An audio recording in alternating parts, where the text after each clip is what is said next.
बिस्मिल्लाहिर्रहमानिर्रहीम। अस्सलामुअलैकुम। I am Mohammad Wasim Saqib, your chemistry teacher. बेटा आज हमने एनएमडी कैट का लेक्चर नंबर 4 डिस्कस करना है, तो आइए चलते हैं बोर्ड की तरफ।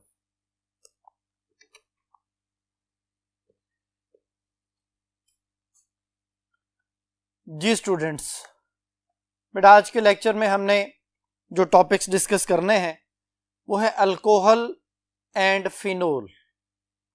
अल्कोहल और फिनोल में हम अल्कोहल की क्लासिफिकेशन के बारे में पढ़ेंगे, जिसमें प्राइमरी सेकेंडरी टर्शरी अल्कोहल्स और जो मोनोहाइड्रिक हैं, डाइहाइड्रिक हैं, पॉलीहाइड्रिक अल्कोहल्स हैं, उनके बारे में जो ना डिस्कस करेंगे। रिएक्टिविटी के बारे में डिस्कशन होगी। फिनोल के बारे में डिस्कशन करेंगे बेटा। फिनोल के रिएक्शंस हैं, फिनोल की फिजिकल प्रॉपर्टीज़ हैं, एसिडिटी है, रिएक्टिविटी है, ये सारी बातें जो है वो आज के हमारे उस टॉपिक का हिस्सा होंगी। तो जी बेटा स्टार्ट करते हैं। इंट्रोडक्शन से हम स्टार्ट करेंगे, जिसमें क्लासिफिकेशन ऑफ अल्कोहल्स के बारे में हम डिस्कस करेंगे। तो देखते हैं बेटा अल्कोहल्स किन को कहा जाता है। अल्कोहल्स का जो जर्नल फार्मूला है वो लिखा जाता है जी ROH, यानी जिसमें OH ग्रुप होगा वो अल्कोहल है। Basically alcohol, phenol, ether, these are derivatives of water. ये वाटर के डेरिवेटिव होते हैं बेटा। और वाटर का जैसे फार्मूला है HOH, यहां पे H की जगह पे आप R ग्रुप लगा दें तो वो अल्कोहल बन जाएगा, जिसको मैं यूं लिख सकता हूं इस तरह से।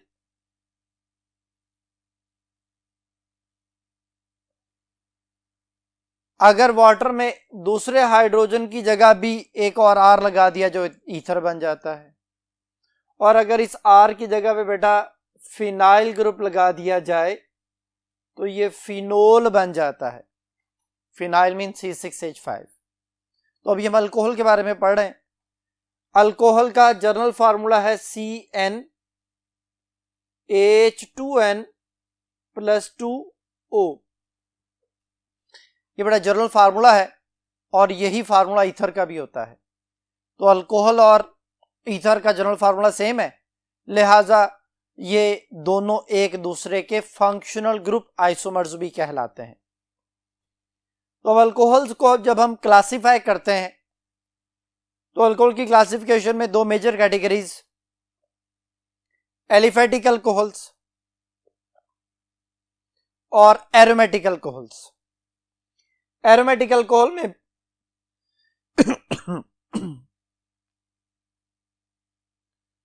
एरोमेटिक अल्कोहल्स में बेंजाइल अल्कोहल आता है। बेंजाइल अल्कोहल क्या है जी? बेंजीन के ऊपर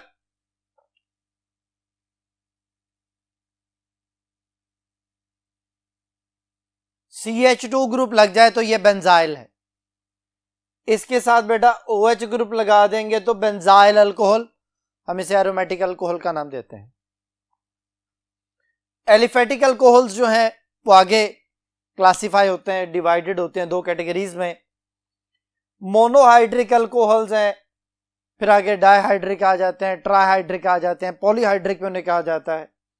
तो मैंने दो मेजर कैटेगरीज बनाई है, मोनोहाइड्रिक जिनमें एक OH आएगा, पॉलीहाइड्रिक जिनमें एक से ज्यादा OH आएंगे। अभी मैं आपको स्क्रीन पे इसकी कुछ एग्जांपल्स भी दिखाऊंगा। मोनोहाइड्रिक अल्कोहल्स में जो कैटेगरीज हैं जिनमें एक OH आता है, वो OH किस कार्बन से जुड़ा हुआ है उस हिसाब से भी इसको क्लासिफाई किया जाता है। तो वो प्राइमरी, सेकेंडरी और टर्शरी अल्कोहल्स की कैटेगरी में आ जाते हैं।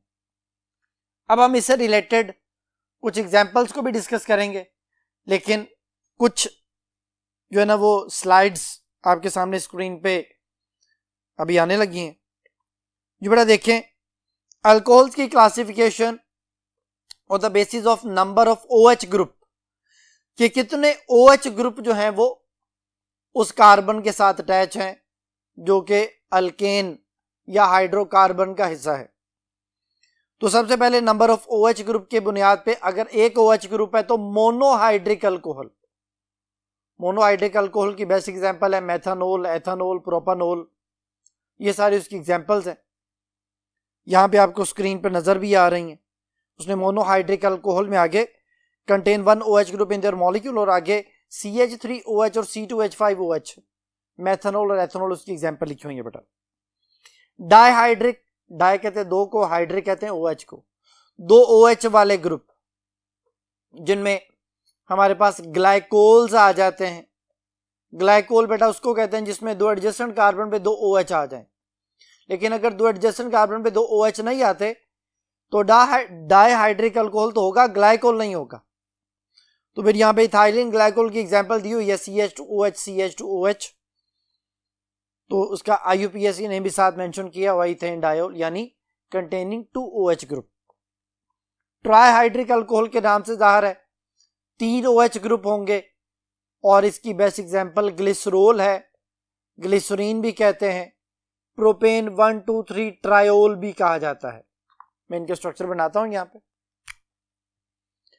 जी बेटा जो ग्लिसरोल है CH2 CH CH2 तीनों के साथ एक एक OH आ जाए तो इसे हम ट्राइहाइड्रिक अल्कोहल 1 2 3 प्रोपेन ट्रायोल का नाम देते हैं। इसको पॉलीहाइड्रिक अल्कोहल भी कह सकते हैं, ट्राइहाइड्रिक अल्कोहल भी कहा जाता है। अगर 3 से भी ज्यादा OH ग्रुप आ जाएं तो फिर पॉलीहाइड्रिक अल्कोहल्स कहलाते हैं। यहाँ पे सोर्बिटोल उसकी एग्जांपल दी हुई है जिसमें नंबर ऑफ OH ग्रुप जो है वो 6 है, 6 OH ग्रुप यानी कार्बन भी 6 है, उसके मुताबिक उसके साथ OH भी 6 है। तो ये सोर्बिटोल की एग्जांपल है जिनमें 4 या 4 से ज्यादा OH ग्रुप आ जाएं वो पॉलीहाइड्रिक अल्कोहल्स में आ जाते हैं। जी बेटा नेक्स्ट जो आपके सामने स्क्रीन पे दिखाई दे रहा है वो है on the basis of nature of carbon atom with which the OH group is attach, के जिसके साथ OH ग्रुप बॉन्डेड है वो उसकी नेचर क्या है। उसकी नेचर के लिहाज से इसको प्राइमरी, सेकेंडरी और टर्शरी अल्कोहल का नाम दिया गया है। यहां पे मैंने इनको कैटेगराइज किया है, लिख भी दिया है, हम उनकी एग्जांपल से समझते हैं बेटा। ये देखें यहाँ पे प्राइमरी अल्कोहल जिनमें OH जिस कार्बन से अटैच है अगर वो डायरेक्टली फर्दर एक कार्बन से अटैच है तो प्राइमरी अल्कोहल है। जैसे एथेनॉल है CH3 CH2OH, लेकिन जरूरी नहीं कोई भी कंपाउंड हो सकता है। जैसे यहां पे देखें CH3 CH3 CH2OH। तो कॉन्सेप्ट क्या है कि जिस कार्बन से फंक्शनल ग्रुप अटैच है वो डायरेक्टली एक कार्बन से अटैच हो, उस कार्बन को बेटा अल्फा कार्बन कहा जाता है। अगर अल्फा एक बीटा कार्बन से अटैच है तो वो प्राइमरी अल्कोहल है। बीटा कार्बन कौन सा होता है? जो अल्फा कार्बन से डायरेक्टली अटैच होता है।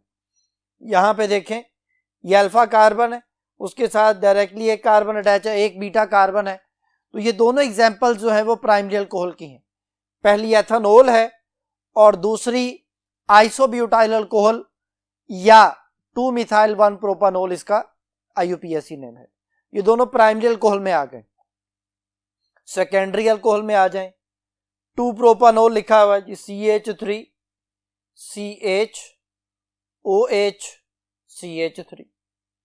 ये बेटा 2 प्रोपानोल है और जिस कार्बन से फंक्शनल ग्रुप अटैच है वो अल्फा है।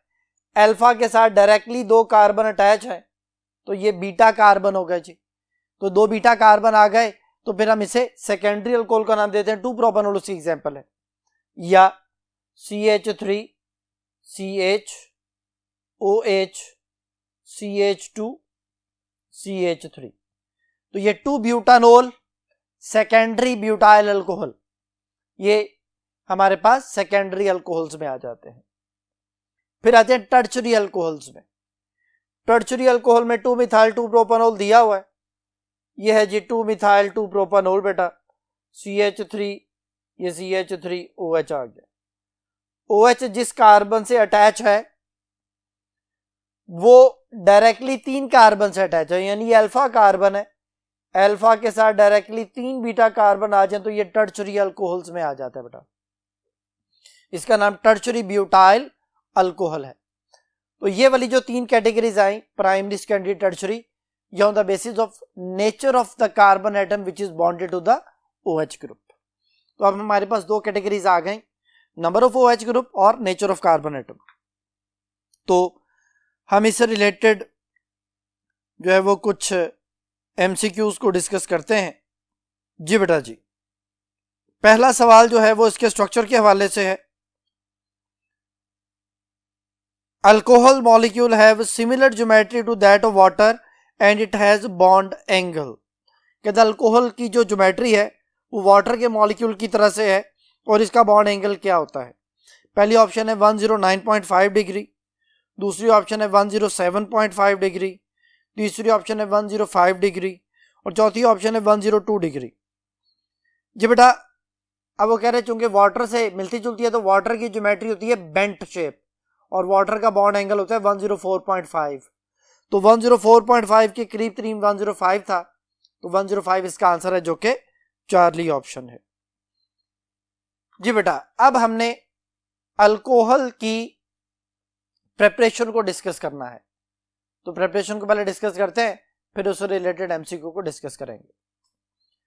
जी बेटा, अल्कोहल को कैसे प्रिपेयर किया जा सकता है? अल्कोहल को प्रिपेयर करने के बहुत सारे तरीके हैं।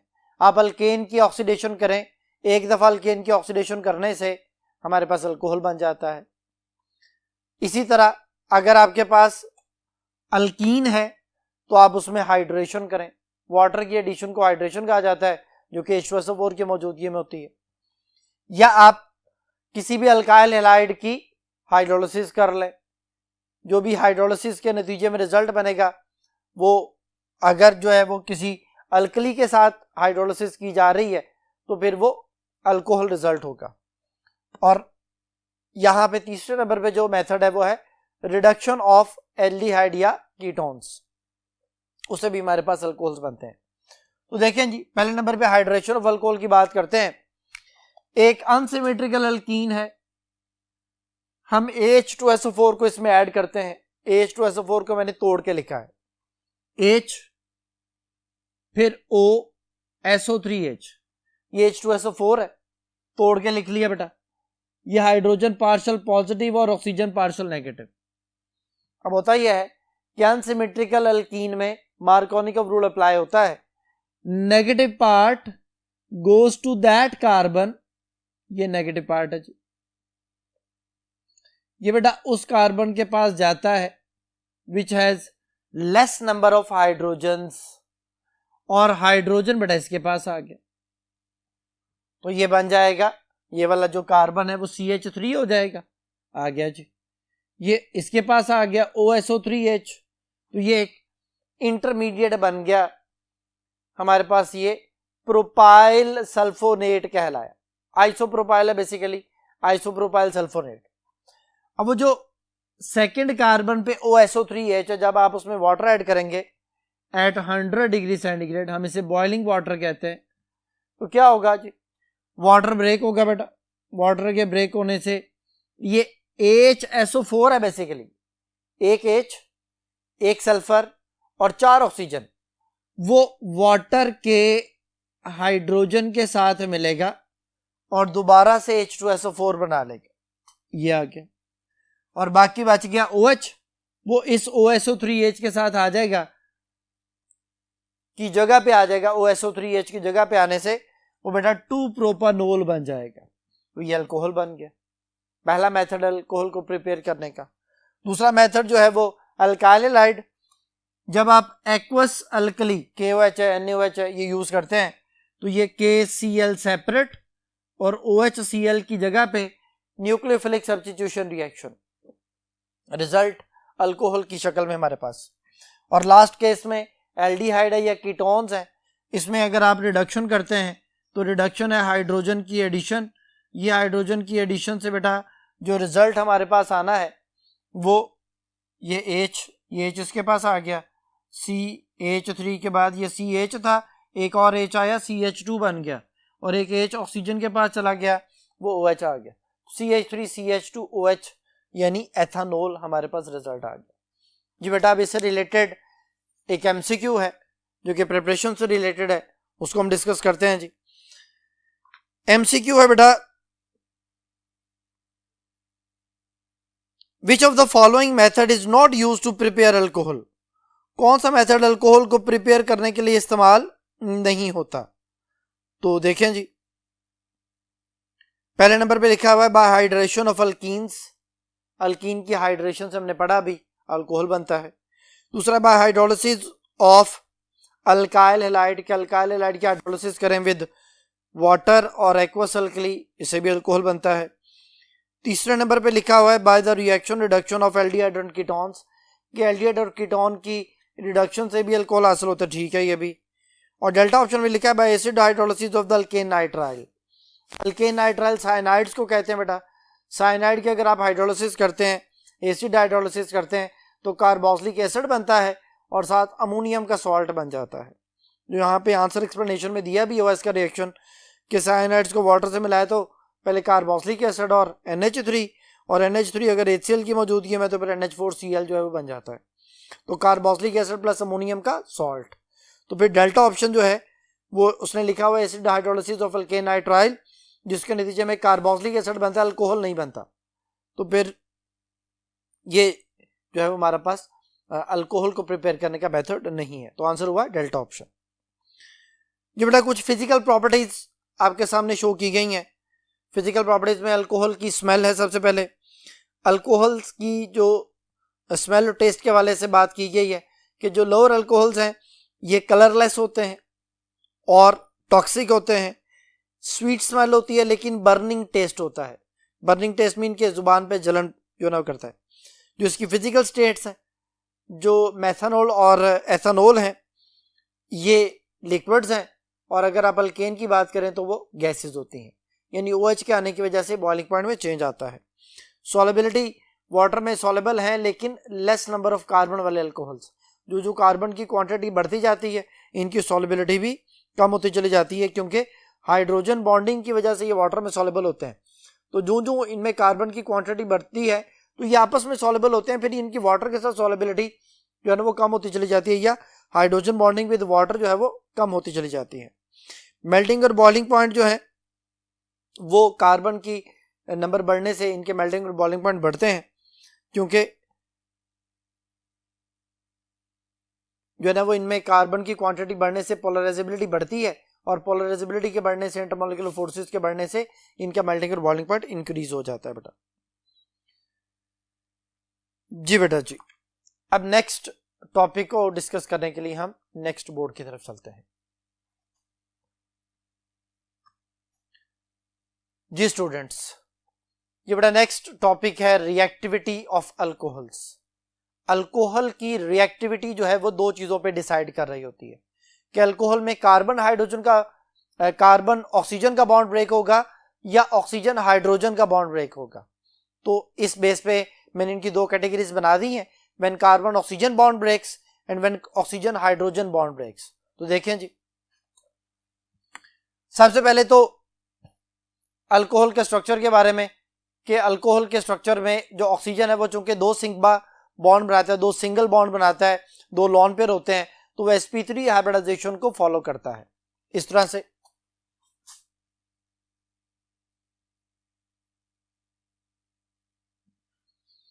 वो जो स्टेरिक नंबर का फार्मूला है कि नंबर ऑफ सिग्मा बॉन्ड और लॉन पेयर को काउंट करते हैं, अगर आंसर 4 आ जाए तो sp3 हाइब्रिडाइजेशन। दो सिग्मा बॉन्ड है, दो लॉन पेयर है, 4 आंसर आता है sp3 हाइब्रिडाइजेशन है बेटा।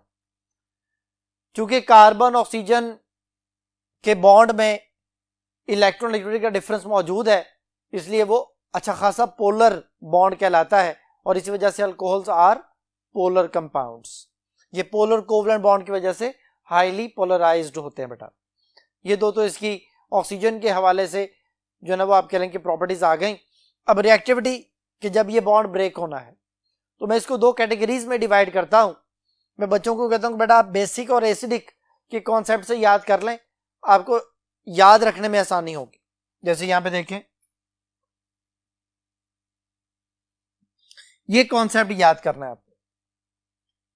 When carbon oxygen bond breaks, जब कार्बन ऑक्सीजन का बॉन्ड ब्रेक होता है तो असल में क्या हो रहा होता है क्यों कार्बन ऑक्सीजन का बॉन्ड जल्दी ब्रेक होता है और क्यों ऑक्सीजन हाइड्रोजन का बॉन्ड टर्शियरी अल्कोहल में ब्रेक नहीं होता। इसको कॉन्सेप्ट को समझना बेटा आपने, यहां पे मेंशन कर रहा हूं।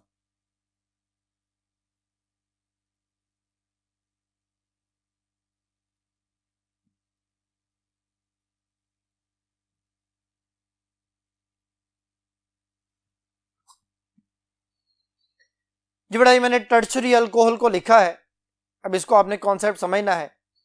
हमने एरोमेटिक वाले चैप्टर में पढ़ा था कि alkyl groups are electron donating groups, electron donate करते हैं, ये इलेक्ट्रॉन डोनेट कर रहे हैं। ये वाला CH3 इलेक्ट्रॉन डोनेट करता है इस कार्बन को, ये वाला CH3 इलेक्ट्रॉन डोनेट करता है इस कार्बन को, ये वाला CH3 इलेक्ट्रॉन डोनेट करता है इस कार्बन को।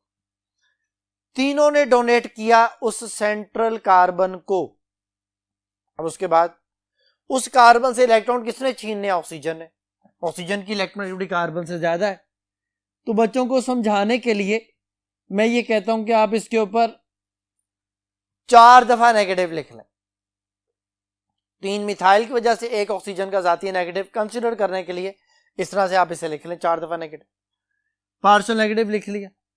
अब इंडक्शन जो होती है, जब एक एटम के ऊपर नेगेटिव चार्ज आता है तो उसके साथ वाले एटम पे उतना ही पॉजिटिव चार्ज आ जाता है। हाइड्रोजन पे partial positive, partial positive, partial positive, partial positive. अब बेटा ऑक्सीजन पे पार्शियल नेगेटिव बहुत ज्यादा और हाइड्रोजन पे पार्शियल पॉजिटिव बहुत ज्यादा, नतीजतन इनके दरमियान वो जो एक फोर्सेस क्रिएट होनी है, जिसे आप आयनिक रिएक्टर का नाम भी देते हैं, वो बहुत ज्यादा हो गई। यानी अब ऑक्सीजन हाइड्रोजन के बॉन्ड बेसिकली एक नहीं है, पर बच्चों को समझाने के लिए कहता हूं कि अब यहां पे 5 बॉन्ड्स हैं जिन्हें आपने ब्रेक करना है। पहले नंबर पे ये आ गया और 4 ही ऊपर है, यानी ये बॉन्ड अच्छा खासा स्टेबल बॉन्ड हो गया, बहुत मजबूत बॉन्ड हो गया, अब इसे तोड़ा नहीं जा सकता। यानी ये हाइड्रोजन ही छोड़ेगा। जब ये हाइड्रोजन नहीं छोड़ेगा तो जो हाइड्रोजन ना छोड़े वो वीकली एसिडिक होता है, लिख दिया जी। यानी आपने इसके ऊपर लिख लेना है कि ये एक इंतहाई वीक एसिड है। तो फिर जो वीक एसिड होता है वो स्ट्रॉन्ग बेस होती है, ये स्ट्रॉन्ग बेस है बेटा, और इसी से कॉन्सेप्ट क्लियर होना है आपको। स्ट्रॉन्ग बेस मीन ये अपने OH से जल्दी जान छुड़वाता है। ऑक्सीजन हाइड्रोजन का बॉन्ड तो बहुत मजबूत हो गया, लेकिन कार्बन ऑक्सीजन का बॉन्ड तो वीक हो गया, तो वो जल्दी ब्रेक होता है, अपने OH से जल्दी जान छुड़वाता है। फिर इसकी तरफ आ जाए, इसमें CH3 जरा कम है, तो इसका OH छोड़ना थोड़ा सा मुश्किल हो गया, क्योंकि यहाँ पे OH सबसे जल्दी छोड़ा जा रहा था, CH3 ज्यादा थे, यहाँ पे CH3 कम, OH छोड़ना मुश्किल हो गया, थोड़ा सा लेस बेसिक। फिर और आगे आ जाए जी, CH3 और कम हो गए, मजीद लेस बेसिक हो गया। एंड पे चले जाए, यहां पे देखें ये अल्फा कार्बन है, ये अल्फा कार्बन, अल्फा के साथ पहले वाले केस में 3 CH3, दूसरे वाले केस में 2 CH3, तीसरे वाले केस में 1 CH3, और एंड वाले केस में जिसे नर्सरी अल्कोहल कहा जाता है बेटा, उसमें चूंकि कोई इलेक्ट्रॉन डोनेटिंग मिथाइल ग्रुप नहीं है, इसलिए OH जो है वो यहां से रिलीज होता ही नहीं, ये सबसे वीक बेस हो जाती है। तो जब ये वीक बेस होती है तो इसके उलट क्या होगा? इट बिकम स्ट्रॉन्ग एसिड, ये बेटा स्ट्रॉन्ग एसिड हो जाएगा। यानी जब आप ऑक्सीजन हाइड्रोजन बॉन्ड ब्रेक की बात करेंगे, ये नीचे लिखा हुआ मैंने, इसमें हमने क्या डिस्कस करना है कि सबसे ज्यादा एसिडिक ये है, मोर एसिडिक। अभी सबसे ज्यादा बेसिक कौन है? टर्शरी अल्कोहल, और ये सबसे ज्यादा एसिडिक है। तो पहले मैं इस बात को जरा कंप्लीट कर लूं, फिर मैं उसकी तरफ आता हूं। तो ये सबसे अच्छी बेस, यानी ये अपने OH जल्दी छोड़ेगा। अगर ये OH जल्दी छोड़ेगा तो फिर ये न्यूक्लियोफिलिक सब्स्टिट्यूशन रिएक्शन बहुत जल्दी करेगा, यानी जब भी कोई न्यूक्लियोफाइल इस पे आके अटैक करेगा, ये फौरन OH से जान छुड़वाएगा, उसकी जगह पे नया न्यूक्लियोफाइल आ जाएगा। जैसे फर्ज करें जिसका रिएक्शन आप HCl से करवाते हैं, HCl एसिड है, ये बेस के तौर पे बिहेव करते हुए रेडिली फास्ट रिएक्शन शो करते हुए फौरन OH को रिप्लेस करके क्लोरीन को उसकी जगह पे ले आता है, जिसको अभी हम लुकास टेस्ट में डिस्कस करेंगे। बड़ा ये सबसे अच्छी बेस, सबसे ज्यादा रिएक्टिव व्हेन न्यूक्लियोफाइल अटैक्स, तो लिख दिया nucleophile breaks carbon oxygen bond break, वो जो कार्बन ऑक्सीजन का बॉन्ड है उसे जल्दी ब्रेक करता है। ज्यादा बेसिक टर्शरी और लेस बेसिक नर्सरी। और अगर हम इसमें स्टेबिलिटी का ऑर्डर लिखें तो ये जो कार्बोकैटाइन है 3 CH3 जिसमें आते हैं, यानी OH जब यहां से चला जाएगा तो इलेक्ट्रॉन लेके जाएगा, कार्बन पे पॉजिटिव चार्ज आ जाएगा, टर्शरी कार्बोकैटाइन यहां पे 3 लिखेंगे हम, ये सबसे ज्यादा स्टेबल। फिर उसके बाद सेकेंडरी कार्बोकैटाइन दूसरे नंबर पे, फिर उसके बाद प्राइमरी कार्बोकैटाइन तीसरे नंबर पे, और एंड पे नर्सरी कार्बोकैटाइन यानी मिथाइल जो है वो आ जाएगा, वो यहां पे लिख देते हैं हम CH3 पॉजिटिव। तो ये ऑर्डर आ गया हमारे पास जो मैंने यहां पे लिखा हुआ है, स्टेबिलिटी ऑर्डर कार्बोकैटाइंस का। टर्शरी कार्बोकैटाइन सबसे ज्यादा स्टेबल होगा, और अगर टर्शरी अल्कोहल की बात की जाए तो सबसे ज्यादा रिएक्टिव होगी।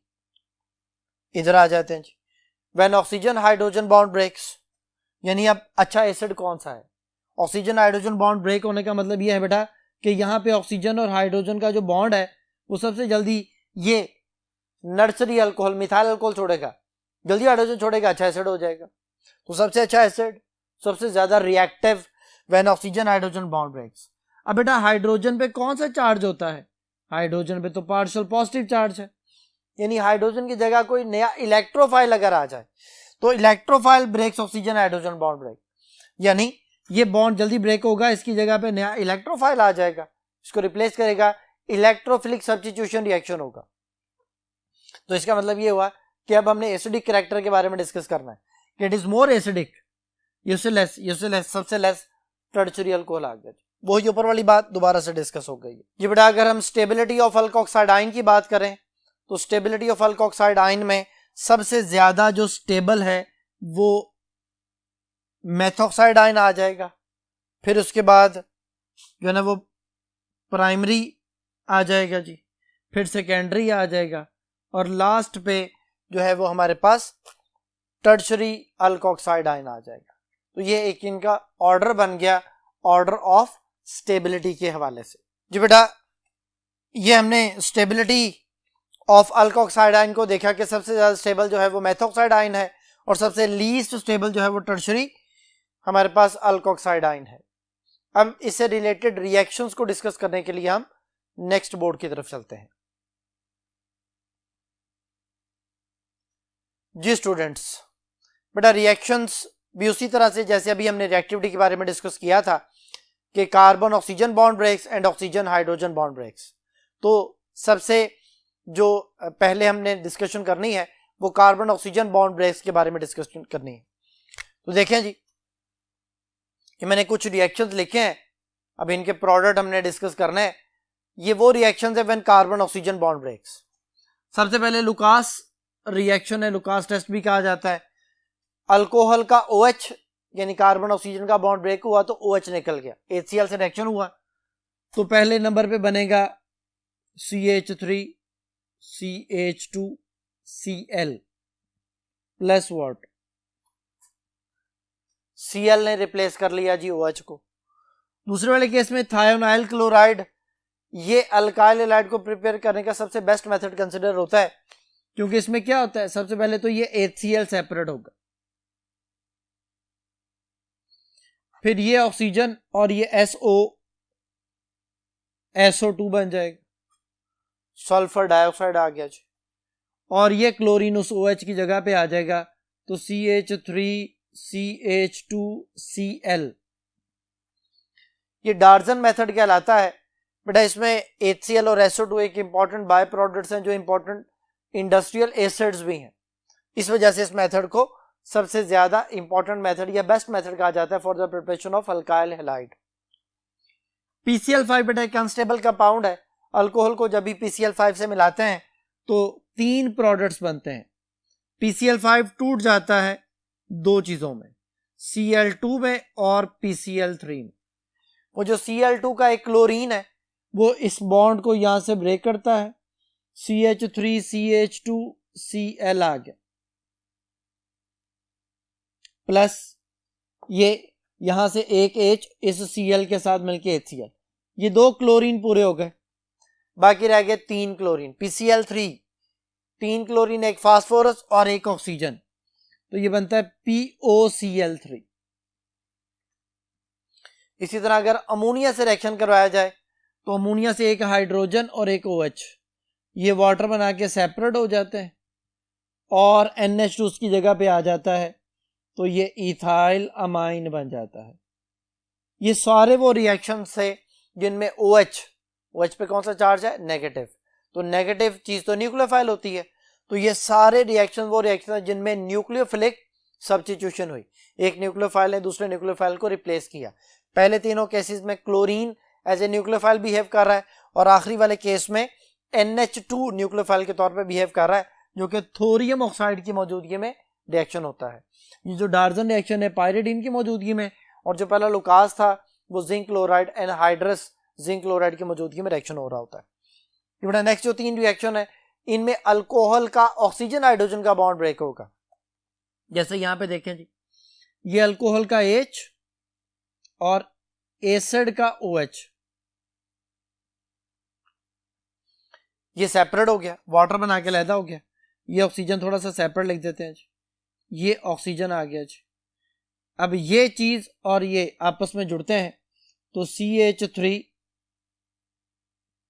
CH2O C double bond O CH3 plus water, ये बेटा एस्टर की फॉर्मेशन है, इसका नाम है इथाइल एसीटेट। ये इथाइल है, ये एसीटेट है। इथाइल एसीटेट एक एस्टर है। एस्टर्स को हम फ्लेवर्स के लिए यूज करते हैं। फ्लेवर में 2 चीजें आ जाती हैं, स्मेल एंड टेस्ट। कि स्मेल किसी फल से मिलती जुलती होगी, टेस्ट भी उसी फल से मिलता जुलता होगा, तो इसे फ्लेवर के तौर पे से यूज किया जाता है बेटा। और दूसरे नंबर पे अल्कोहल का हाइड्रोजन सोडियम उसको रिप्लेस करता है, तो ये बनता है सोडियम एथ ऑक्साइड। यानी यहां पे ये 2 हाइड्रोजन जो हैं ये क्या करते हैं जी, ये दोनों हाइड्रोजन यहां से गैस बन के रिप्लेस हो जाते हैं, रिलीज हो जाते हैं, इनकी जगह पे सोडियम आ जाता है, सोडियम एथॉक्साइड, सॉल्ट बन गया। और लास्ट वाले केस में अल्कोहल का हाइड्रोजन और जो मेटल Mg मैग्नीशियम मेटल है, ग्रिग्नार्ड रिएजेंट, इसमें मैग्नीशियम मेटल पॉजिटिव, उसके साथ वाला कार्बन नेगेटिव है, नेगेटिव कार्बन इस पॉजिटिव हाइड्रोजन पे अटैक करता है, CH4 अल्केन बना लेता है, प्लस MgCl है, और बेटा ये O CH2CH3, ये हमारे पास जो है वो अल्केन और मैग्नीशियम इथॉक्सी क्लोराइड जो है वो बन जाता है। तो ये वो 3 रिएक्शन है जिनमें अल्कोहल का ऑक्सीजन हाइड्रोजन का बॉन्ड ब्रेक होता है। पहले वाले 3 रिएक्शन जिनमें अल्कोहल का कार्बन ऑक्सीजन का बॉन्ड जो है वो ब्रेक होता है। तो अब हम देखते हैं कि इससे रिलेटेड MCQs जो हैं वो क्या हैं। जी बेटा जी, क्वेश्चन देखें जी। क्वेश्चन है कि कार्बोक्सिलिक एसिड एस्टिक एसिड है प्लस इथाइल अल्कोहल आ गया, ethyl acetate plus water, which one of the following will act as a catalyst in the above reaction. पहली ऑप्शन है HNO3, दूसरी ऑप्शन है H2SO4, तीसरी ऑप्शन है एसिडिफाइड पोटाशियम डाइक्रोमेट, और लास्ट ऑप्शन है SOCl2। जी बेटा यहाँ पे रिएक्शन में मैंने लिखा भी हुआ है कि H2SO4 जो है वो एज ए कैटलिस्ट यूज होता है, तो फिर यहाँ पे जो H2SO4 है वो बीटा ऑप्शन में लिखा हुआ है, तो H2SO4 कंसंट्रेटेड H2SO4 को एज ए कैटलिस्ट यूज किया जाता है, तो फिर इसका आंसर हुआ बीटा ऑप्शन। अब नेक्स्ट जो टॉपिक है हमारे पास वो है ऑक्सीडेशन ऑफ अल्कोहल।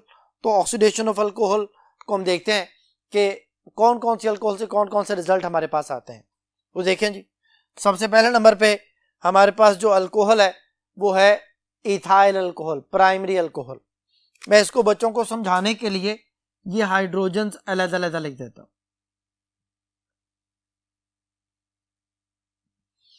ये है CH3CH2OH। अब ये कार्बन जो कि फंक्शनल ग्रुप से अटैच है वो अल्फा कार्बन है, अल्फा कार्बन के पास हाइड्रोजन होना बड़ा जरूरी है ऑक्सीडेशन के लिए। क्यों, अभी पता चलेगा। ये बेटा वाटर माइनस होता है। जब आप पोटाशियम डाइक्रोमेट और H2SO4 ये दोनों हमेशा इकट्ठे यूज होते हैं फॉर ऑक्सीडेशन, तो क्या होता है, ये ऑक्सीजन रिलीज करते हैं और H2SO4 यहाँ पे एज ए डिहाइड्रेटिंग एजेंट भी यूज होता है। वाटर माइनस होता है, वाटर माइनस होता है, कार्बन के 2 बॉन्ड खाली होते हैं, बाकी क्या बचता है, CH3CH, CH3CH, कार्बन के 2 बॉन्ड खाली हुए, वहां पे आके ऑक्सीजन लगा, ये एल्डिहाइड प्लस वाटर, ये हमारे पास जो है वो जो एल्डिहाइड प्लस वाटर आ गया। तो ये प्राइमरी अल्कोहल था, प्राइमरी अल्कोहल की ऑक्सीडेशन हुई, एल्डिहाइड एज ए रिजल्ट जो है वो हमारे पास आ गया। अब हमने देखना है कि अगर सेकेंडरी अल्कोहल हो जिसमें अल्फा कार्बन के साथ डायरेक्टली 2 कार्बन जुड़े हो तो क्या होता है। उसी तरह से अल्फा कार्बन के साथ जो हाइड्रोजन है हम उसे अलहदा से मेंशन करते हैं बेटा। अब ये देखें, ये वाटर माइनस होता है। इस वाटर के माइनस होने से, इसको मैं जरा सही तरह से करके लिख लेता हूं, ये वाटर माइनस होगा, उसी तरह कार्बन के 2 बॉन्ड खाली होंगे, तो आगे रिजल्ट क्या आएगा, CH3 double bond O plus water. तो बेटा ये देखें, अब ये कीटोन आ रहा है। तो पहले वाले केस में एल्डिहाइड बन रहा था, दूसरे वाले केस में कीटोन रिजल्ट बन रहा है। तो आप ये कह सकते हैं कि प्राइमरी अल्कोहल से एल्डिहाइड और सेकेंडरी अल्कोहल की ऑक्सीडेशन से कीटोन बनता है। और जो टर्शरी अल्कोहल है उसमें जरा गौर करें तो अल्फा कार्बन के पास हाइड्रोजन है ही नहीं, ये वो कार्बन है जो फंक्शनल ग्रुप से जुड़ा है, इसके पास कोई हाइड्रोजन नहीं, अल्फा हाइड्रोजन नहीं है। जब अल्फा हाइड्रोजन नहीं है तो फिर इसमें ऑक्सीडेशन तो नहीं हो सकती, तो फिर क्या होगा, फिर डिहाइड्रेशन होगी। अल्फा से OH,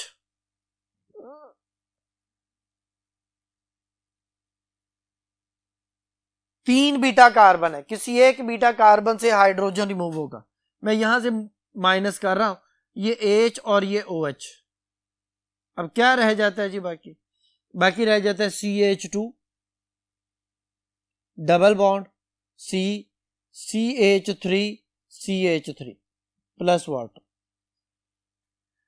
ये बेटा सिर्फ वाटर की रिमूवल हुई है, डिहाइड्रेशन। तो डिहाइड्रेशन ऑफ अल्कोहल से हमेशा अल्कीन बनेगा, और ये उस H2SO4 की वजह से ऐसा हो रहा है। यहाँ पे ऑक्सीजन जो है अगर रिलीज हो भी, फर्ज करें पोटेशियम डाइक्रोमेट ऑक्सीजन रिलीज करता है तो उसका कोई काम नहीं है, ऑक्सीजन की एडिशन नहीं हो रही, अल्कीन बननी, तो इसको हम एलिमिनेशन रिएक्शन कहते हैं। मतलब ये हुआ कि प्राइमरी अल्कोहल से एल्डिहाइड, सेकेंडरी से कीटोन, और टर्शरी अल्कोहल की ऑक्सीडेशन नहीं होती, उसे कीटोन जो है वो बनता है। तो अब देखें, हम इससे रिलेटेड कुछ बातें डिस्कस करते हैं जी। बेटा MCQ आपके सामने है, इस MCQ को देखें जरा। MCQ में ये मेंशन कर रहा है वो कि ketones are prepared by the oxidation of, पहली ऑप्शन है प्राइमरी अल्कोहल, दूसरी ऑप्शन है सेकेंडरी अल्कोहल, तीसरी ऑप्शन है टर्शरी अल्कोहल, और चौथी ऑप्शन है नन ऑफ दीज। तो बेटा अभी हमने डिस्कस किया कि कीटोन सेकेंडरी अल्कोहल के ऑक्सीडेशन से बनते हैं, प्राइमरी अल्कोहल से एल्डिहाइड बनते हैं, टर्शरी अल्कोहल की ऑक्सीडेशन नहीं होती, वो एलिमिनेशन होती है। तो अब डिहाइड्रेशन ऑफ अल्कोहल के बारे में एक स्लाइड आपके सामने है। ये बेटा डिहाइड्रेशन ऑफ अल्कोहल जो है वो 2 तरह से होती है। अगर तो आप किसी भी अल्कोहल की डिहाइड्रेशन कर रहे हैं कंसंट्रेटेड H2SO4 के साथ at high temperature, at 180 degree centigrade, तो बेटा एलिमिनेशन होगी, carbon to carbon double bond बनेगा। रिएक्शन आप पहला देख सकते हैं जिसमें C2H5OH, आगे एरो के ऊपर एक्सेस कंसंट्रेटेड H2SO4 और 180 डिग्री, तो आगे अल्कीन इथीन बना हुआ है, वाटर माइनस हो गया। लेकिन अगर यही टेम्परेचर कम कर दिया जाए, 140 कर दिया जाए टेम्परेचर, और एक्सेस सप्लाई के बजाय लिमिटेड सप्लाई ऑफ H2SO4 कर दी जाए, तो फिर क्या होता है, फिर भी डिहाइड्रेशन होनी है, लेकिन अब 2 मॉलिक्यूल में से वाटर माइनस होगा, और 2 मॉलिक्यूल में से वाटर माइनस होने के बाद ईथर जो है वो एज ए रिजल्ट आपके पास आएगा। तो इसका मतलब ये हुआ कि हाई टेम्परेचर पे एलिमिनेशन और लो टेम्परेचर पे न्यूक्लियोफिलिक सब्स्टिट्यूशन रिएक्शन जो है वो हो रहा होता है, जिसके नतीजे में जो है वो एक ईथर या इथॉक्सी इथेन जैसा यहाँ पे रिएक्शन में दिखाया गया है, वो उसने बता दिया कि जी इथॉक्सी इथेन या डाई इथाइल ईथर जो है वो बनता है। जी बेटा जी, अब अल्कोहल के दो टेस्ट हैं, एक आइडोफॉर्म टेस्ट है और एक हमने जो है वो लुकास टेस्ट के बारे में डिस्कस करना है। तो इसको डिस्कस करने के लिए हम बोर्ड 1 की तरफ चलते हैं। जी बेटा, अब नेक्स्ट हमारा टॉपिक है आइडोफॉर्म टेस्ट और लुकास टेस्ट। तो पहले लुकास टेस्ट के बारे में डिस्कस करते हैं। लुकास टेस्ट बेटा प्राइमरी, सेकेंडरी और टर्शरी अल्कोहल को डिफ्रेंशिएट करने के लिए इस्तेमाल होता है। इसमें हम क्या करते हैं, फर्ज करें जी हमारे पास 3 टेस्ट ट्यूब हैं, तीनों में अलग-अलग से, एक में प्राइमरी, एक में सेकेंडरी, एक में टर्शरी अल्कोहल मौजूद है। तीनों का कलर कोई भी नहीं है, कलरलेस लिक्विड्स हैं। अब उनके कलर से आइडेंटिफाई नहीं किया जा सकता। तीनों की स्मेल जो है वो स्वीट स्मेल है, हमें उनकी स्मेल से भी नहीं पता चल रहा। अब हमारे पास एक ऐसा कंफर्मेटरी टेस्ट होना चाहिए जो आइडेंटिफाई करे, आइडेंटिफिकेशन टेस्ट होना चाहिए जो किस बेस पे है, on the basis of timing of oily layer formation, हम उसे लुकास टेस्ट कहते हैं। इसमें हम क्या करते हैं, anhydrous zinc chloride, anhydrous zinc chloride का मतलब है विदाउट वाटर, और HCl, ये दो चीजें हम उन 3 टेस्ट ट्यूब में डालते हैं जिनमें किसी एक में प्राइमरी है, किसी में सेकेंडरी है, किसी में टर्शरी है। जब हम उसमें ऐड करते हैं तो क्या होता है, जो टर्शरी अल्कोहल है बेटा ऑयली लेयर बनाएगी, सेकेंडरी भी ऑयली लेयर बनाएगी, प्राइमरी भी ऑयली लेयर बनाएगी, लेकिन तीनों में ऑयली लेयर के बनने की टाइमिंग, टर्शरी फौरन ऑयली लेयर बनाती है। क्यों, ये मैं आपको पहले बता चुका हूं बेटा। हमने रिएक्टिविटी ऑफ अल्कोहल में ये पढ़ा कि कार्बन ऑक्सीजन का बॉन्ड जब ब्रेक होता है तो टर्शरी अल्कोहल सबसे अच्छी बेस है, ये HCl से फौरन रिएक्शन करती है। इमीडिएटली रिएक्शन होने के बाद जो ऑयली लेयर बनती है वो बेसिकली अल्काइल हैलाइड की बनती है। OH की जगह पे Cl आ जाता है तो एक टर्शरी अल्काइल हैलाइड बन जाता है जिसकी ऑयली लेयर बनती है और वो इमीडिएटली बनती है। तो हम कहते हैं कि टर्शरी अल्कोहल जो है वो इमीडिएटली ऑयली लेयर बनाती है। जो सेकेंडरी अल्कोहल है और जो प्राइमरी अल्कोहल है ये कुछ देर के बाद ऑयली लेयर बनाते हैं, हम उनको रख देते हैं। जिन 2 टेस्ट ट्यूब में प्राइमरी और सेकेंडरी का शक है हमें, हम उन दोनों को रख देते हैं। जिनमें 5 से 10 मिनट के बाद विदाउट हीटिंग ऑयली लेयर बने वो सेकेंडरी अल्कोहल है, और जिसमें 25 से 30 मिनट के बाद विदाउट हीटिंग ऑयली लेयर बने वो प्राइमरी अल्कोहल होती है। लेकिन अगर आप हीटिंग करते हैं तो ऑन बॉइलिंग जिसमें ऑयली लेयर बन जाए वो प्राइमरी अल्कोहल कहलाती है। तो इस तरह से हम प्राइमरी, सेकेंडरी और टर्शरी अल्कोहल को on the basis of timing of formation of oily layer decide करते हैं। नेक्स्ट जो टेस्ट है बेटा आइडोफॉर्म टेस्ट है। हमारे कोर्स में तो मेथनॉल, एथनॉल के लिए है, लेकिन बेसिकली ये बाकी अल्कोहल्स को भी डिफरेंशिएट करने में हेल्प करता है। जैसे सबसे पहले तो आपने ये समझना कि ये टेस्ट होता क्या है। बेटा इस टेस्ट की कुछ कंडीशंस हैं। इसमें हम जो है वो ये जो एथनॉल है वो वाहद प्राइमरी अल्कोहल है जो आइडोफॉर्म टेस्ट देता है। इसके अलावा जितने सेकेंडरी अल्कोहल हैं वो आइडोफॉर्म टेस्ट देते हैं। तो बेसिकली ये सेकेंडरी अल्कोहल की आइडेंटिफिकेशन के लिए, लेकिन ये वाहद प्राइमरी अल्कोहल है जो आइडोफॉर्म टेस्ट प्रोवाइड कर रहा है। उसमें हम क्या करते हैं, हम अल्कोहल को आयोडीन और NaOH के साथ मिलाते हैं। इसमें वो वाली तमाम अल्कोहल्स जिनमें अल्फा के साथ, अल्फा कार्बन के साथ CH3 होगा वो आइडोफॉर्म बनाएगा। व्हाट इज आइडोफॉर्म, CHI3 को आइडोफॉर्म कहते हैं बेटा। इसके जो प्रेसिपिटेट्स हैं वो येलोइश कलर के होते हैं, यानी हम इनको इनके येलो प्रेसिपिटेट से आइडेंटिफाई करते हैं। तो एथनॉल में अल्फा के साथ CH3 है, शर्त पूरी हो रही है, आइडोफॉर्म बनेगा। अब यहां पे देखें तो 4 आयोडीन 4I2 यानी 8 आयोडीन है, उनमें से 3 आयोडीन यहां पे आ जाते हैं, बाकी बच जाते हैं 5 सोडियम आयोडाइड जो है वो बन जाते हैं। इस तरह 3 और 5 8 आयोडीन पूरे हो जाते हैं। जितने सोडियम आयोडाइड बनते हैं उतने ही वाटर बनते हैं। ये 3 चीजें कंफर्म बनती हैं जिनमें सिर्फ इसके प्रेसिपिटेट्स हैं येलोइश प्रेसिपिटेट। बाकी बच जाने वाले कार्बन जो है वो 1 है। जितने कार्बन बच जाए उतने कार्बन वाला कार्बोक्सिलिक एसिड, यानी बनता तो फॉर्मिक एसिड है लेकिन फॉर्मिक एसिड स्टे नहीं करता। क्यों, क्योंकि सॉल्यूशन में आपने एक स्ट्रॉन्ग बेस डाली हुई है, वो स्ट्रॉन्ग बेस क्या करती है, उसे सॉल्ट में कन्वर्ट कर देती है। तो जो फॉर्मिक एसिड है वो सोडियम फॉर्मेट में चेंज हो जाता है बेटा। तो इस तरह ये 4 प्रोडक्ट बनते हैं। अब नेक्स्ट जो है वो हमारे पास 2 प्रोपानोल है, सेकेंडरी अल्कोहल है। अल्फा के साथ 2 CH3 है, लेकिन हमें कम से कम एक CH3 रिक्वायर्ड था, शर्त पूरी हो रही है। आयोडीन NaOH से रिएक्शन होने के बाद ये CHI3 yellow precipitate plus 5 sodium iodide 5 water, ये 3 चीजें कंफर्म बन गई। बाकी बच जाने वाले कार्बन बेटा ये हैं, ये 2 कार्बन वाला एसिड बनना था एसिटिक एसिड, लेकिन उसका सॉल्ट बनता है सोडियम हाइड्रोक्साइड की वजह से, तो सोडियम एसीटेट बन जाता है। इस तरह आप 2 ब्यूटानोल, 2 पेंटानोल, 2 हेक्सानोल सब का टेस्ट लिख सकते हैं, तो सारे हाइड्रोफॉर्म टेस्ट देंगे। तो बच्चों की आसानी के लिए जितने 2 अल्कोहल्स हैं वो हाइड्रोफॉर्म टेस्ट देते हैं, लेकिन वो सेकेंडरी अल्कोहल होने चाहिए। अब आते हैं प्राइमरी अल्कोहल की तरफ। जैसे यहाँ पे 1 प्रोपानोल है, अल्फा के साथ CH3 नहीं है, शर्त पूरी नहीं हो रही, no reaction, no yellow precipitate. इस केस में देखें मेथानोल में अल्फा कार्बन के साथ कोई CH3 नहीं है, शर्त पूरी नहीं हो रही, no reaction, no yellow precipitate. तो इस तरह से हम आइडेंटिफाई कर सकते हैं मेथानोल को और एथानोल को। इसी तरह 1 प्रोपानोल और 2 प्रोपानोल को भी आइडेंटिफाई किया जा सकता है बेटा। तो इससे रिलेटेड कुछ MCQs हैं, देखते हैं बेटा। MCQ हमारे पास जो इससे रिलेटेड बेटा लिखा हुआ है, which of the following test help us to distinguish between the methanol and ethanol. पहले नंबर पे लुकास टेस्ट है। लुकास टेस्ट बेसिकली प्राइमरी और सेकेंडरी और टर्शियरी अल्कोहल को डिफरेंशिएट करता है। तो मेथानोल और एथानोल जो है वो ये दोनों ही प्राइमरी अल्कोहल हैं, तो फिर इनको डिफरेंशिएट जो है वो लुकास टेस्ट से नहीं कर सकते। दूसरी ऑप्शन बेयर्स टेस्ट है, जो कि बेसिकली जो है ना वो अल्केन अल्कीन में डिस्टिंग्विश करने के लिए होता है, अनसैचुरेशन को चेक करने का टेस्ट होता है बेटा। तीसरा नंबर पे आइडोफॉर्म टेस्ट है और यही इसका आंसर है। एथेनॉल आइडोफॉर्म टेस्ट देता है, यानी आइडोफॉर्म बनाता है, येलोइश प्रेसिपिटेट से हम आइडेंटिफाई करते हैं, मेथेनॉल आइडोफॉर्म नहीं बनाता। और डेल्टा ऑप्शन है फेलिंग सोल्यूशन टेस्ट, ये एल्डिहाइड्स का टेस्ट है, aldehyde Fehling solution test provide करते हैं जो ना, ये एल्डिहाइड और कीटोन में डिस्टिंग्विश करने के लिए इस्तेमाल किया जाता है। तो इस क्वेश्चन का आंसर हुआ Charlie option iodoform test. Next question है बेटा, which one of the following is an appropriate indication of the positive iodoform test. कहता है कौन सा आइडोफॉर्म टेस्ट की जो है ना वो एक एप्रोप्रिएट इंडिकेशन है। तो बेसिकली उसके येलोइश प्रेसिपिटेट से हम उसको आइडेंटिफाई करते हैं। तो पहली ऑप्शन है फॉर्मेशन ऑफ वाटर, गलत। दूसरी ऑप्शन है रिलीज ऑफ हाइड्रोजन गैस, ये भी गलत। तीसरा नंबर पे ब्रिक रेड प्रेसिपिटेट्स है, वो भी गलत। और डेल्टा ऑप्शन है येलो क्रिस्टल्स, तो ये बेटा इसका आंसर है, जो कि आइडोफॉर्म के येलो क्रिस्टल्स बनते हैं उसके प्रेसिपिटेट्स होते हैं, तो इसकी वजह से हम इसको आइडेंटिफाई कर सकते हैं। जी बेटा, अब नेक्स्ट जो हमारा टॉपिक है वो है फिनोल। फिनोल जो है उसको बेंजीनोल भी कहा जाता है, कार्बोलिक एसिड भी कहा जाता है।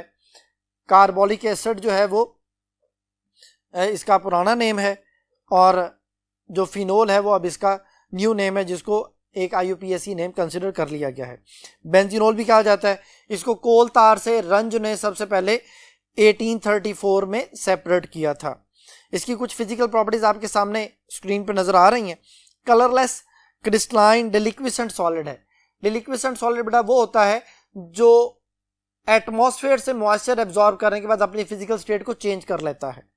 तो इसकी एक फिनोलिक स्मेल होती है, खास स्मेल है। मेल्टिंग पॉइंट 41 डिग्री सेंटीग्रेड जैसा कि शो हो रहा है, बॉइलिंग पॉइंट 182 जो कि हाइड्रोजन बॉन्डिंग की वजह से होता है।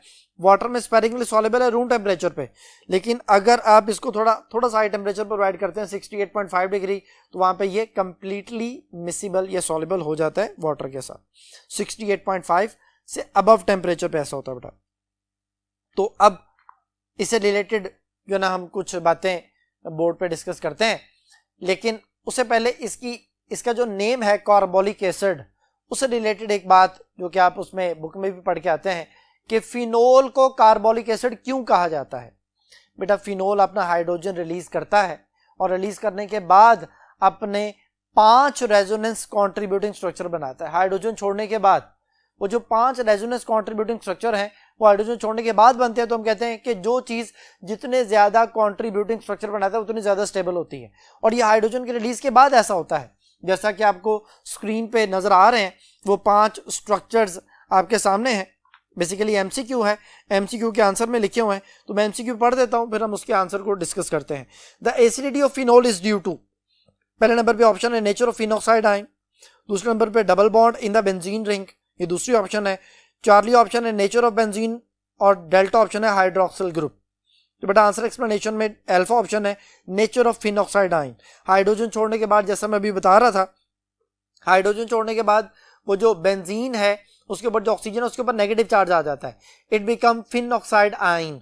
वो जो फिनोक्साइड आयन है उसका जो ऑक्सीजन के ऊपर नेगेटिव है वो बेंजीन के ऊपर सर्कुलेट करता है, और बेंजीन पे 3 जगहों पे नेगेटिव आता है, जिनमें 2 ऑर्थो है और एक पैरा है। तो इस वजह से हम ये कहते हैं कि OH ग्रुप जो है वो ऑर्थो पैरा डायरेक्टर है, या 2,4 डायरेक्टर है, या रिंग एक्टिवेटिंग ग्रुप है, या इलेक्ट्रॉन डोनेटिंग ग्रुप भी इसे कहा जाता है।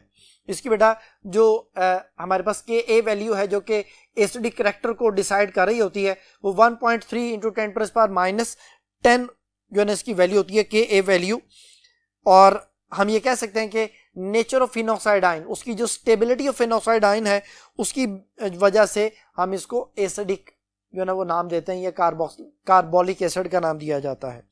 इसमें नेगेटिव चार्ज जो बेंजीन के ऊपर सर्कुलेट कर रहा है इसे हम बोलते हैं कि ये डीलोकलाइज्ड हो रहा है, और इसकी जो स्पेसिफिक पोजीशंस हैं वो ऑर्थो और पैरा पोजीशंस हैं। और ये सारी जो डीलोकलाइजेशन है, इस तरह की कोई भी डीलोकलाइजेशन जो है वो आपको अल्कोहल में दिखाई नहीं देती।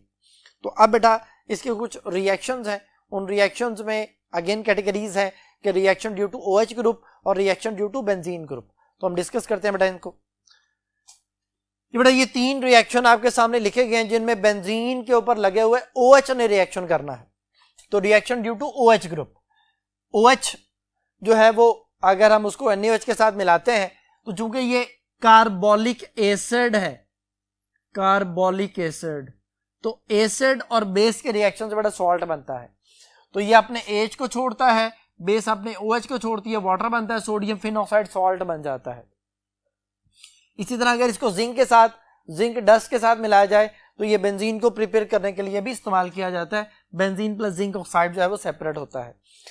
इसी तरह अगर इसको हम मिलाते हैं एसिटाइल क्लोराइड के साथ NaOH की मौजूदगी में तो ये फिनाइल एसीटेट, ये फिनाइल और ये जो हिस्सा है that is called acetate, phenyl acetate plus HCl जो है वो इसकी फॉर्मेशन होती है। तो बेटा ये वो 3 रिएक्शन है जिनमें फिनोल जो है वो अपने OH ग्रुप को इन्वॉल्व कर रहा है, बेंजीन रिंग का कोई काम नहीं है।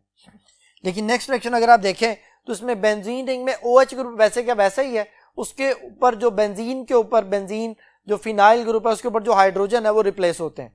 तो इसमें हम ये कहते हैं कि ये अपने ऑर्थो पैरा डायरेक्टिंग इफेक्ट की वजह से आने वाले ग्रुप को अपने ऑर्थो या पैरा पोजीशन पे अटैच करता है। तो देखें अगर इसको HNO3 के साथ मिलाते हैं H2SO4 के साथ लेस टेम्परेचर पे, less number of moles of HNO3, तो हमारे पास 2 प्रोडक्ट बनते हैं, ऑर्थो नाइट्रोफिनोल और पैरा नाइट्रोफिनोल। लेकिन अगर आप ज्यादा मोल्स HNO3 के H2SO4 की मौजूदगी में रिएक्शन करवाते हैं विद हाई टेम्परेचर और फिनोल का रिएक्शन होता है तो फिर पिक्रिक एसिड बनता है। ये 2 पे OH नंबर 1 पे अटैच है, 2 पे नाइट्रो है, 4 पे नाइट्रो है, 6 पे नाइट्रो है, तो 2,4,6 ट्राई नाइट्रोफिनोल या पिक्रिक एसिड भी इसे कहा जाता है। ये बेटा HNO3 के साथ रिएक्शन के साथ ही है। तो ये पिक्रिक एसिड की फॉर्मेशन भी इसी वजह से हो रही है कि OH ग्रुप जो है वो इलेक्ट्रॉन डोनेटिंग है, आने वाले ग्रुप को ऑर्थो और पैरा पे अटैच कर रहा है। और अगर H2SO4 के साथ रिएक्शन करवाया जाए तो फिर SO3H ग्रुप जो है, SO3H ग्रुप या तो ऑर्थो पोजीशन पे लग जाता है या पैरा पे, और इन दोनों की परसेंटेजेस होती हैं। ये जरा लेस परसेंटेज में होता है क्योंकि ये दोनों एक दूसरे को रिपेल कर रहे होते हैं, ये थोड़ी ज्यादा परसेंटेज में होता है। जो नेम किस कैटेगरी के नेम में आते हैं कि हम इसको मेजर फंक्शनल ग्रुप कहते हैं, और इसके साथ OH ऑर्थो पोजीशन पे है तो ortho hydroxy benzene sulphonic acid, और ये para hydroxy benzene sulphonic acid कहलाता है। अब इसी से रिलेटेड कुछ और रिएक्शंस को डिस्कस करने के लिए हम नेक्स्ट बोर्ड की तरफ चलते हैं। जी स्टूडेंट्स, बेटा फिनोल का कंफर्मेटरी टेस्ट जो है वो भी जो है वो ब्रोमीन के साथ चेक किया जाता है। ब्रोमीन जो है वो ब्रोमीन का जो टेस्ट है CCl4 की मौजूदगी में अगर हम किसी अल्कीन के साथ करवाएं तो उसमें उसका जो ब्राउन कलर है वो डिसअपीयर हो जाता है, रेडिश ब्राउन कलर डिसअपीयर हो जाता है। इसी तरह से फिनोल के साथ अगर इसका रिएक्शन करवाया जाए तो वाइट प्रेसिपिटेट बनते हैं, जो कि इस तरह से है कि जी OH की वजह से ब्रोमीन आके लगते हैं ऑर्थो और पैरा पोजीशन पे, तो ये 2,4,6 ट्राइब्रोमोफिनोल बनता है जिसके वाइट प्रेसिपिटेट्स होते हैं प्लस 3HBr बनता है बेटा, इसके वाइट प्रेसिपिटेट्स है। और अगर आप इसकी हाइड्रोजिनेशन करते हैं निकल की मौजूदगी में तो वो हाइड्रोजन इसके पाई बॉन्ड्स को खत्म करते हैं और साइक्लोहेक्सानोल इसका प्रोडक्ट बन जाता है। जी बेटा, इसी तरह एक और रिएक्शन है जिसमें हम एक वैल्यूएबल जो पॉलीमर है वो इसे बनाते हैं जिसको बेकेलाइट या मेलामाइन कहा जाता है, जो कि यहाँ पे आपको स्क्रीन पे दिखाई दे रहा है, अब स्क्रीन पे देखें, जिसमें फिनोल और फॉर्मेल्डिहाइड को अगर आपस में मिलाया जाए तो ऑर्थो हाइड्रोक्सी बेंजाइल अल्कोहल और पैरा हाइड्रोक्सी बेंजाइल अल्कोहल जो है उसकी फॉर्मेशन बेटा यहाँ पे दिखाई गई है।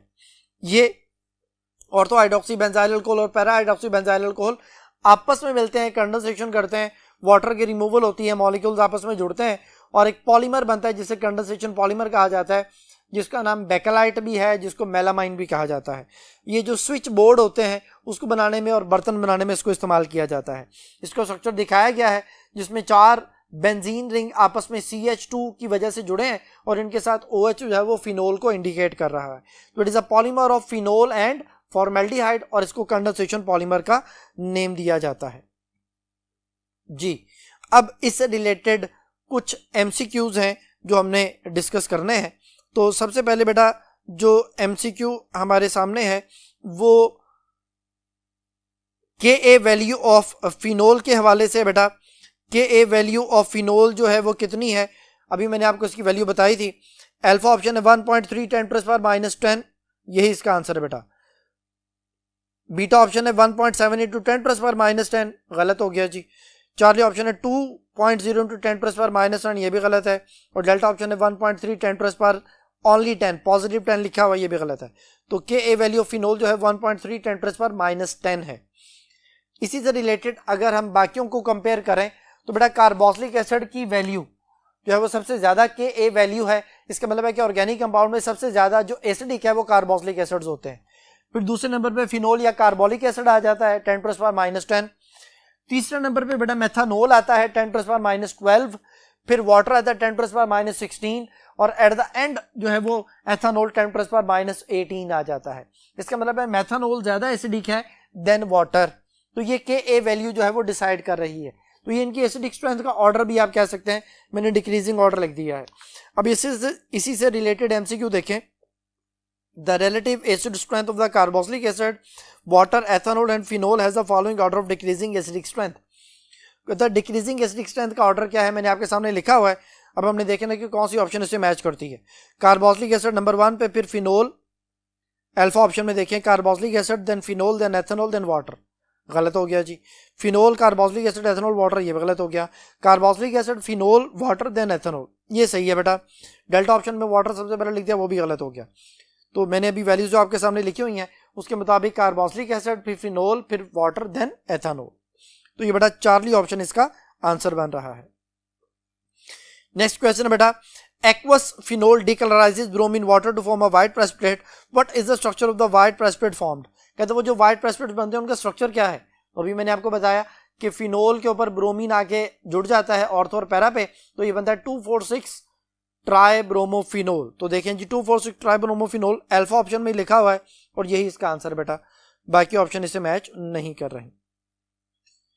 Picric acid behave like an acid but it is a, next MCQ है, पिक्रिक एसिड जो है वो एक एसिड है लेकिन ये एक क्या है। पहली ऑप्शन है फिनोल, दूसरी ऑप्शन है कार्बोक्सिलिक एसिड, तीसरी इनऑर्गेनिक एसिड, चौथी अल्कोहल। ये बेटा ये एक फिनोल है क्योंकि पिक्रिक एसिड का IUPAC ने अभी मैंने बताया था 2,4,6 ट्राइब जो है ना वो नाइट्रोफिनोल, 2,4,6 ट्राई नाइट्रोफिनोल की वजह से ये एक फिनोल बन गया। नेक्स्ट क्वेश्चन है बेटा, when phenol is reduced in the presence of the zinc dust we gate.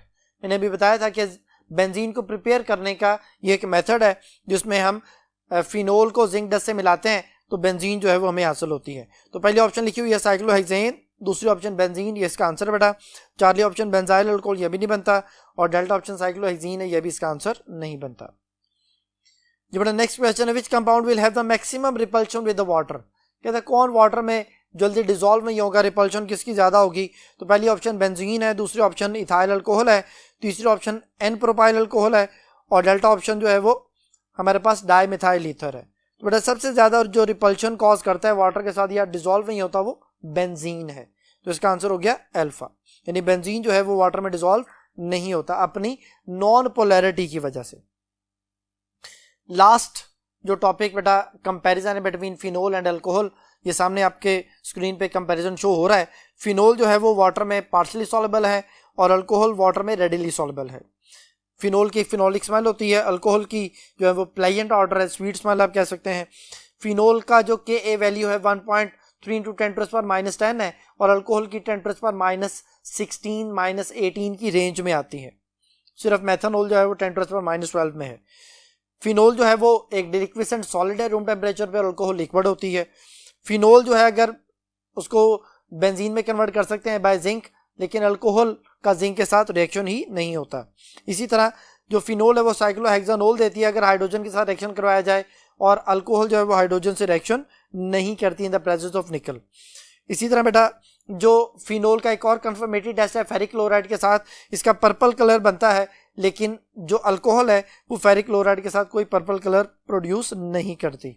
और जो फिनोल है वो ब्रोमीन के साथ वाइट प्रेसिपिटेट्स बनाती है या वाइट प्रेसिपिटेट फॉर्मेशन करती है विद ब्रोमीन वाटर, जबकि अल्कोहल जो है वो ब्रोमीन वाटर से रिएक्शन नहीं करती। ये था बेटा आज का लेक्चर। उम्मीद है कि आपको ये सारी बातें समझ आ गई होंगी। नेक्स्ट लेक्चर तक के लिए अल्लाह हाफिज।